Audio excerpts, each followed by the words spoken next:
చాలా కాలం క్రితం ఈ భూమిపైన స్వర్గం లాంటి దేవగిరి అనే ఒక రాజ్యం ఉండేది. ఆ రాజ్యం ఎంత అందంగా ఉండేదంటే దాని గురించి కవిత్వం రాసిన మహాకవులకు కూడా పదాలు దొరికేవి కావు. ఈ అద్భుతమైన రాజ్యాన్ని గజేంద్ర మహారాజు పాలించేవారు. ఆయన పరాక్రమవంతుడే అయినా ప్రజల పట్ల చాలా ప్రేమగా ఉండేవాడు. ఆ రాజ్యంలో అందరూ ఆనందంగా, సుఖంగా, సంతోషంగా జీవిస్తూ ఉండేవారు. ఆ రాజుకి 2 పిల్లలు, యువరాజు సిద్ధార్థ, యువరాణి వైష్ణవి. సిద్ధార్థ చూడటానికి ఎంత అందంగా ఉండేవాడంటే దేవేంద్రుని కుమారుడిలా అనిపించేవాడు. ఆయన కళ్ళేమో నక్షత్రాల్లా మెరిసేవి, మొహం చంద్రుని వెలుగులా ఉండేది. కానీ అతను చిన్నప్పటి నుంచి ఒక్క మాట కూడా ఇప్పటి వరకు మాట్లాడలేదు. వైద్యులు పరీక్షించి అతని గొంతులో ఎలాంటి లోపం లేదని నిర్ధారించారు. కానీ అతనికి ఎందుకో మాట్లాడాలనిపించేది కాదు. అతను ఎప్పుడూ తన తల్లిదండ్రులను, చుట్టూ ఉండేవాళ్లను చూస్తూ వారి మాటలు వింటూ ఉండేవాడు. అతని కళ్ళల్లో ప్రేమ, తెలివి కనిపించేవి. మా అబ్బాయి ఎందుకు మాట్లాడట్లేదు అని రాజు రాణి రోజురోజుకి చాలా బాధపడిపోయి వాళ్లకి రాత్రంతా నిద్ర కూడా పట్టేది కాదు. అలా చాలా సంవత్సరాలు గడిచిపోయాయి. రాజుగారి బాధ ఇంకా పెరిగిపోయింది. ప్రజలు కూడా రాకుమారుణ్ణి మౌన రాకుమారుడు అని పిలవడం మొదలుపెట్టారు. ఆ దేశంలో ఉన్న గొప్ప పండితులను, వైద్యులను, మంత్రగాళ్లను పిలిపించారు. పండితులు వేదాలు, ఉపనిషత్తులు చదివి వినిపించేవారు. డాక్టర్లు రకరకాల మందులు, కషాయాలు తాగించేవారు. కానీ ఏ ఉపయోగం ఉండేది కాదు. ఒకరోజు రాజుగారు ఒక కఠినమైన నిర్ణయం తీసుకున్నారు. ఎవరైతే రాకుమారుణ్ణి మాట్లాడిస్తారో వారికి రాజ్యంలో సగం ఇవ్వడమే కాకుండా రాకుమారుని ఇచ్చి పెళ్లి చేస్తామని ఆ ఊరిలో చాటింపు వేయించారు. ఈ ప్రకటన విన్న తరువాత ఎంతో మంది దేశాల నుంచి వచ్చారు. వాళ్లల్లో ఎక్కువ మంది డబ్బు, పేరు, అధికారం, రాకుమారి కోసం వచ్చిన వాళ్లే. అలా ఎంతమంది వచ్చినా ఏమీ చేయలేకపోయారు. చాలా రోజులు గడిచిపోయాయి. ఇక రాకుమారుడు మాట్లాడడం అసాధ్యం అని అందరూ అనుకున్నారు. అప్పుడు రాజధానికి చాలా దూరంలో ఉన్న ఒక చిన్న గ్రామం నుండి శ్రద్ధ అనే అమ్మాయి వచ్చింది. ఇంతమంది పండితులు, వైద్యుల వల్లనే కాని విషయం ఒక అమ్మాయి ఎలా చేయగలదు అని అందరూ చాలా ఆశ్చర్యపోయారు.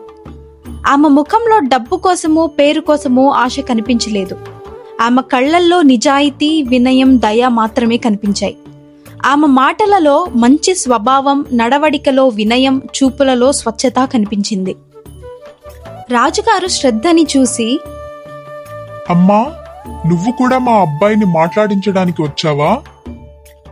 అవును మహారాజా, నేను నా వంతు ప్రయత్నం చేద్దామనుకుంటున్నాను అని శ్రద్ధ సమాధానమిచ్చింది. ఆమె రాకుమారుడి దగ్గరికి వెళ్లి మిగతా వాళ్లల్లా అతన్ని మాట్లాడమని బలవంతం చేయలేదు. ఆమె కేవలం అతని పక్కన కూర్చొని నెమ్మదిగా తన జీవిత కథలు చెప్పడం మొదలుపెట్టింది.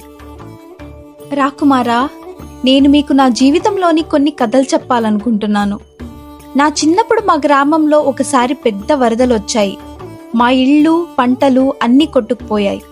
అప్పుడు మా పొరుగున ఉన్న రామారావు గారు పేదవాళ్లే అయినప్పటికీ వాళ్ళు తమ ఇంట్లో ఉన్న సగం బియ్యం తీసుకొచ్చి మాకిచ్చారు.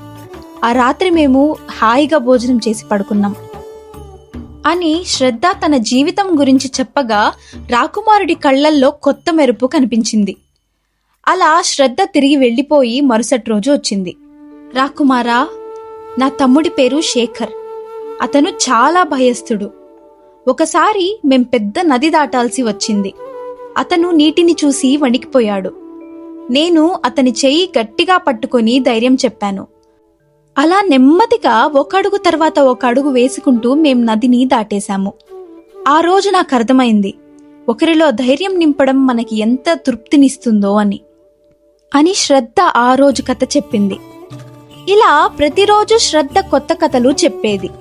ఆమె కథలలో రాజులు, రాణులు, అద్భుతాలు లేవు. కానీ అందులో నిజమైన మనుషుల జీవితాలున్నాయి.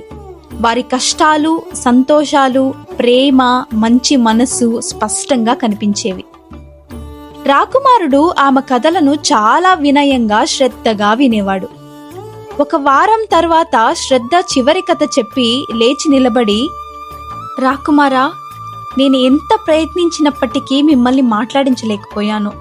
నన్ను క్షమించండి అని చెప్పి వెళ్ళిపోవడానికి సిద్ధమైంది. రాకుమారుడు తన పెదాలను నెమ్మదిగా కదుపుతూ శ్రద్ధ అని పిలిచాడు. ఆ మాట వినగానే అందరూ ఆశ్చర్యంలో మునిగిపోయారు. నన్ను మాట్లాడించడానికి వచ్చిన ప్రతి ఒక్కరూ నా డబ్బు రాజ్యం గురించి ఆశపడి వచ్చారు. వాటి గురించే మాట్లాడేవారు.